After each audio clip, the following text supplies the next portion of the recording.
Kisah nyata, kali ini tidak anekdot, kisah nyata. Ada wartawan internasional ngeliput Ramlah itu di Gaza, di Palestina. Wartawan Indonesia ini hanya bisa bahasa Inggris. Dijak ngomong bahasa Arab, terus dia bilang saya tidak bisa. Saya tidak bisa, saya bisanya ngomong Inggris. Tapi apa yang terjadi setelah sholat, si Indonesia ini jadi imam pakai sholat jariyah lagi. Baca bismillah benar, bismillahi jer karena mudhof ilaih.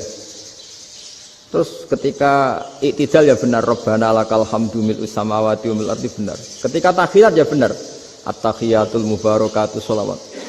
Sama orang Arab ini diambungi. Orang Arab kalau senang orang itu dicium. Kamu tawaduk, sebenarnya kamu itu ahli bahasa Arab. Karena orang Indonesia sekali sholat itu nggak ada yang salah. Meskipun benarnya karena hafalan, tapi bagi yang ahli nahwu itu hebat. Misalnya kita kalau ngapalkan kan bismillahi, bismi jar karena ba, Allahi jar karena mudhof ilaih, ar-rahmani jar karena sifat, ar-rahimi karena sifat, alhamdu rofa karena mubtada, lillahi jar karena ada huruf jarli, robbi jar karena sifat. Sebetulnya tidak karena pinter, tapi karena hafalan. Tapi orang Indonesia hebatnya itu benar terus. Rabbana lakal hamdu, ya kan, alhamdu rofa, terus mil'us samawati ya rofa karena sifat. Sehingga terus orang Indonesia kalau sholat di Timur Tengah itu dipuji karena makhrajnya ya benar, rofa nasabnya juga benar. Nah itu di negara lain tidak ada nggak Indonesia. Orang Cina itu sering bikin marah orang-orang Arab karena kalau dongo itu nggak fasih kayak orang Indonesia. Orang Indonesia kalau dongo ya Allahumma tohir qalbi. Orang Cina ini yang jadi guyon di Arab. Allahumma tahir kalbi gitu. Itu kan bedanya aja loh. Itu orang Arab pertama membiarin, lama-lama kalbun entak gitu. Maksudnya asu-asumu gitu. Karena dia bilangnya qaf itu kaf. Jadi kalau Allahumma do Allah tohir, kalau aturi nyucekno panjenengan kalbi ing asu ingsun kan. Tapi kalau qalbi itu ati ingsun, tapi kalau kalbi anjing ingsun. Bedanya qaf sama kaf. Ada Arab-Arabnya kalbun entak. Asu-asumu maksudnya kan. Tapi padahal orang Cina itu paling dilihat teksnya ya pakai qaf. Orang Indonesia enggak, mulai kecil dilatih sak fase-fase. Sampai ya sulit betul latihan Fatihah itu. Kalau di Kudus malah sampai 3 bulan Fatihah. Sampai at-tahiyyatu, kurang bersih. At-tahiyyat sampai gitu. Sampai ada cerita itu orang dipanggil maftuhin itu enggak melengak, harus maftuhin. Baru melengak. Tapi barokahnya itu orang Indonesia kalau dongo memang benar-benar Allahumma tohir qalbi. Ya Allah sucikan hati kami, bukan tahir kalbi. Karena sekali jadi kaf itu maknanya anjing saya. Ya Allah sucikan anjing. Jadi ini orang Indonesia. Jadi kata Mbah Mun, dawe Mbah Mun, illaka fatal linnas, bahwa agama ini milik semuanya. Itu diantara bukti Allah menghendaki atau mendesain Islam seperti ini, orang yang belajar di Indonesia itu pengetahuannya Islam, pengetahuannya tentang Islam itu tidak kalah sama yang belajar di Al-Azhar, sama yang belajar di Arab Saudi. Makanya ini PR-nya UMM, PR-nya IAIN, PR-nya UIN. Bisa enggak sealim mereka dalam bahasa Arab? Nah, bahasa Arabnya man anta, ana zaidun.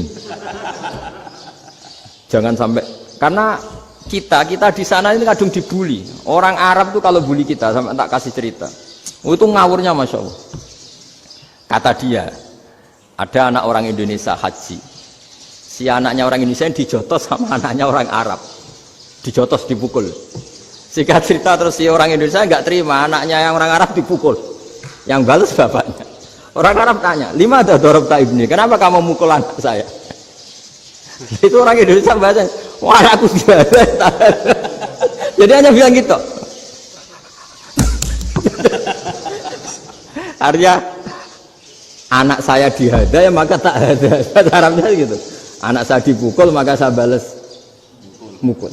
Itu orang Arab mantuk-mantuk oh gitu. Paham? Suatu saat ada orang Indonesia itu sama orang Arab itu dilus-lus itu ya digini-giniin. Karena dia latihan bahasa Indonesia, latihan bahasa Arabnya itu masih mufrodat. Jadi kalau ngartikan yadun itu tangan, saro itu jalan. Jadi kalau jalan ya saro-saro. Roksun itu kepala, ana itu ingsun. Jadi karena dia nggak ngerti penggunaannya, itu bahasa Arabnya itu yadun anta. Jadi bukan yaduka tapi yadun anta. Berarti tangan kamu. Saro-saro itu jalan-jalan. Ala roksi ana yang atasnya sirah ingsun. Jadi mestinya yang benar kan yaduka saro ala roksi atau gitu. Tapi enggak dipotong-potong. Yadun tangan kan, anta kamu. Berarti tangan kamu. Saro-saro jalan-jalan. Roksun itu sirah, ana ingsun. Jadi di atas kepala saya. Orang Arab tertawa-tawa. Tapi paham. Maksudnya seperti itu. Jadi kita ini dibully di Arab itu Masya Allah. Jadi akhirnya lahirlah ulama-ulama tadi yang saya sebut tadi. Bahkan pernah lama sekali ulama Indonesia itu jadi master di Arab Saudi. Yaitu Senawi Banten. Itu kalau orang sana bilang itu Sayyidu Ulama Il-Hijaz. Top-topnya ulama Mekah Madinah. Padahal beliau orang Indonesia. Dan dimakamkan di Ma'la itu dekat makamnya Sayyidah Khadijah. Karena sangat dihormati. Nah, di antara sebab dihormati adalah ketika orang memahami syahid, maknanya pokoknya maktulal kafir. Syahid itu adalah orang yang kalau perang itu mati di medan perang. Itu Imam Nawawi merinci secara detail. Kalau dia perang supaya tujuannya mati syahid cepat ke surga, berarti dia nuruti hadzun nafsi. Ingin cepat ke surga. Tapi dia lupa bahwa dia dengan terbunuh, pasukan Islam berkurang kekuatan. Maka syarat perang yang benar adalah ya ingin menang. Di mana-mana perang ya ilahi kalimatillah supaya kalimat itu menang, jangan ingin kalah. Soal dia mati takdir, tapi jangan ingin mati. Wah itu terus dikagumi. Ternyata memang, oh iya ya kalau pasukan Islam 10, kafir 10, kita ingin syahid, berarti ya kalau orang ingin syahid kan terus mungkin perangnya ada hati-hati, main ngawur saja terus kalah mati. Kalon satu kan, terkurangi satu kan. Nah kalau semuanya 10 punya niat gitu, nah itu Senawawi. Senawawi itu orang yang begitu gampang nerangkan Quran. Bahkan ketika orang Arab kesulitan ngartikan famasaluhu kamasalil kalbi intahmil alaihi yalhas atau tatrubuna yalhas. Orang tomak itu ibarat kayak anjing. Anjing itu kamu kasih makan ya tetap melet, menjulur-julurkan lidahnya, kamu ndak ya ndak.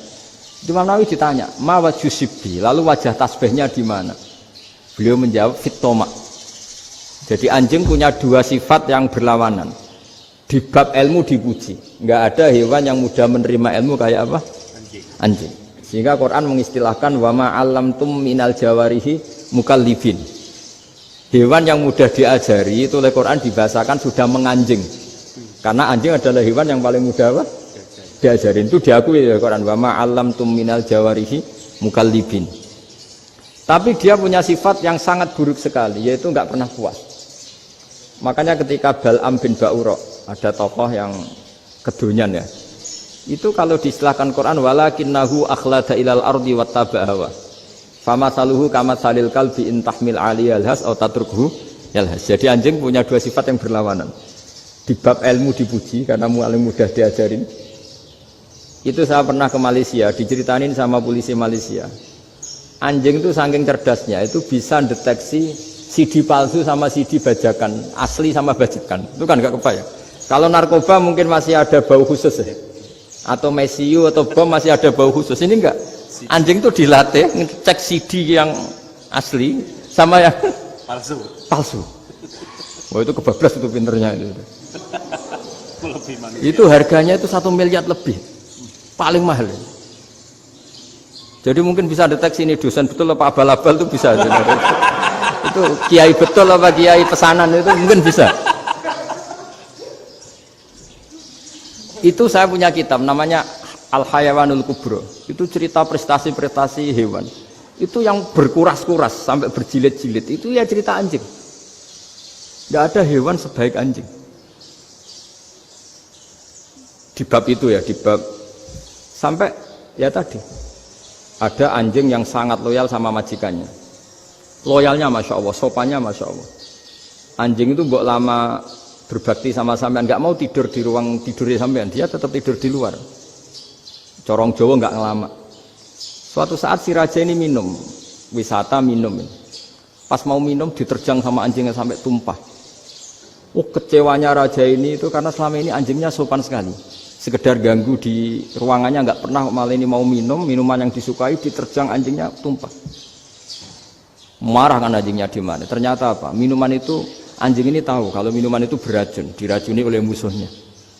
Itu saking hebatnya anjing sampai ketika ngawal rajanya itu tidak sekedar ada penjahat atau maling, bahkan trik-trik kayak minumannya diracun oleh orang lain itu anjingnya tahu, sehingga pas mau diminum diterjang sampai terus supaya nggak keminum. Makanya Quran istilahkan anjing itu apa? Wa ma 'allamtum minal jawarihi mukallibin, hewan piaraan yang kamu ajarin nanti sampai sepinter anjing. Makanya Ashabul Kahfi itu ketika ngajak anjing tadi, beliau tidur, anjing itu tidurnya bil wasit, wakal buhum basitun dzira'aihi bil wasit. Jadi dia tidur dalam posisi siaga.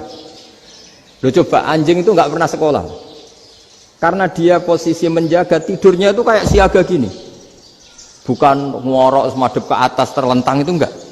Andai kan dia tidur terlentang itu kan yang mau mengganggu kan, wah asune turu, itu enggak. Dia tidur posisi siaga, makanya disebut lawit tolak ta'alaihim lawalaita minhum firaron. Kalau kamu melihat anjing itu pasti lari karena dia posisi siap merekam. Jadi tidur tapi posisi siap merekam. Jadi matanya tetap terbelalak kayak siaga. Padahal itu enggak diperintah, ya dia memang punya nalar untuk itu. Ini disebut wa ma 'allamtum minal jawarihi mukallibin. Dan dalam teori modern juga gitu. Tapi dalam hukum Islam yang dianut mazhab Syafi'i itu anjing tetap najis. Ya sudah najis ya najis, tapi ada mazhab lain yang mengatakan tidak najis. Tapi tidak usah ngurmat anjing, geger nanti kalau rektor kampus punya anjing. Tapi ilmu itu bagus untuk kelangenan kadang. Andai kan tidak ada mazhab Malik, maka kita kesulitan menceritakan Ashabul Kahfi yang hewan piaraannya itu anjing. Tapi misalnya anjing disucikan, kita juga nanti susah menjelaskan hadis Nabi malaikat itu tidak masuk rumah yang di situ ada apa? Anjing. Maka ilmu itu, makanya kata Imam Sa'roni, sebagian ilmu itu memang kelangenan, tapi nggak boleh jadi praktek. Tapi harus ada. Misalnya begini, contoh paling gampang. Api dalam mazhab Syafi'i kan alat pensuci hanya dua, air dan tanah. Ya saya ulang lagi, air dan tanah, yaitu tanah untuk mensucikan najis anjing. Imam Abu Hanifah menambahkan api. Mazhab Syafi'i itu agak kesulitan ketika ada batu bata dibikin dari tanah-tanah yang bercampur kotoran. Mazhab Syafi'i akan kesulitan karena di situ ada najis yang jadi materinya bata. Hukumnya gimana kalau nanti dipakai masjid? Tapi barokahnya ada beberapa mazhab. Abu Hanifah mengatakan dan api. Jadi apa tadi, air, tanah, api. Alasannya masuk akal. Ketika usatul mukminin, orang-orang mukmin yang ahli maksiat itu sebelum masuk surga, kalau dia dosanya banyak itu dibakar dulu supaya suci. Emas itu untuk memisahkan dengan materi lain juga harus dibakar. Berarti api termasuk alat. Artinya gini, batu bata yang materinya dari tadi najis sekalipun ini menjadi suci karena ngalami pembakaran. Tapi kata Imam Sa'roni, ilmu ini hanya sebagai ilmu. Jangan sampai kalau kamu mau wudhu gak ada air terus membakar diri lah, ini ribet kan. Jadi ilmu itu sebagian memang untuk kelangenan. Karena kita butuh. Andai kan tidak ada mazhab Abu Hanifah, maka kita akan kesulitan pakai bata. Yang kita tahu cara bikinnya kadang di tempat yang kotor, di tempat yang najis. Tapi karena ini ngalami dibakar, maka hukumnya suci menurut mazhab Abu Hanifah.